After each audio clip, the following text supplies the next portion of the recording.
Answer आ रहा है इसका एवरीवन। इसको अगर प्रॉपर मेथड सॉल्व करोगे काफी लेंदी क्वेश्चन है, 2 पेज का क्वेश्चन है ये, देख रहे हो।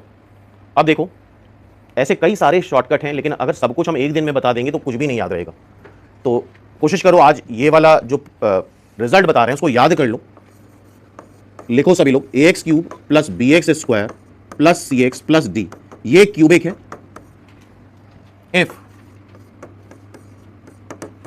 It's roots are in GP, अगर इसके रूट्स जीपी में है, सीधा याद कर लो, अगर इसके रूट्स जीपी में है कैसे याद करना है, ac cube is equal to b cube d, एक लाइन में आंसर आ जाएगा।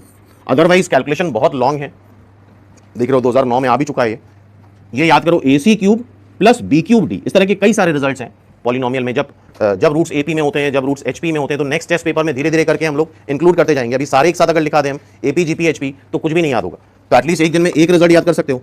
ac क्यूब ऑल्टरनेट टर्म्स हैं, देखो जरा, ac cube b cube d, थोड़ा और सिमेट्री में लिखना चाहते हो तो c cube a b cube d, क्यों अब सिमेट्री ज़्यादा बेहतर है। ac cube b cube d, सीधा सीधा देखो एक लाइन में आंसर आ जाएगा। कंपेयर कराओ, a क्या है, a1 है, c क्या है, x का coefficient, ac cube b cube, b cube b क्या है -6 एक्स स्क्वायर कोएफिशिएंट, d क्या है 64। और सुनना ध्यान से, बहुत ध्यान से सुनो तमीज से, k क्यूब नेगेटिव आ रहा है, k क्यूब क्या आ रहा है, नेगेटिव आ रहा है, k क्यूब नेगेटिव आ रहा है तो k नेगेटिव ही होगा, ये दोनों आंसर का काम खत्म। बोलो k क्यूब नेगेटिव आ रहा है तो k नेगेटिव आएगा, बताओ, दो आंसर का काम खत्म, पूरा सॉल्व करने की जरूरत भी नहीं। 6 × 4 24, क्या लास्ट में 4 आएगा, बताओ क्या लास्ट डिजिट इसकी 4 आएगी। अब देखो अगर ये आंसर हुआ, 6 को कितने बार भी मल्टीप्लाई करो लास्ट डिजिट 6 ही आएगी, तो ये आंसर नहीं हो सकता, बिकॉज का क्यूब करोगे, इसका अगर क्यूब करोगे तो लास्ट डिजिट क्या आएगी 6, तो ये आंसर नहीं हो सकता। ऑब्वियसली इस 4 का क्यूब करो 16, 16 चौको 64, नन ऑफ दीज नहीं है तो उसका पूरा फायदा उठाना है, कोई जरूरत नहीं पूरा सॉल्व करने की, D is the right answer. Clear है। अब इसको फिर से करोगे तो विद इन 5 सेकंड तुम कर सकते हो। क्लियर है क्वेश्चन एवरीवन। बी क्यूब है, बी क्यूब डी,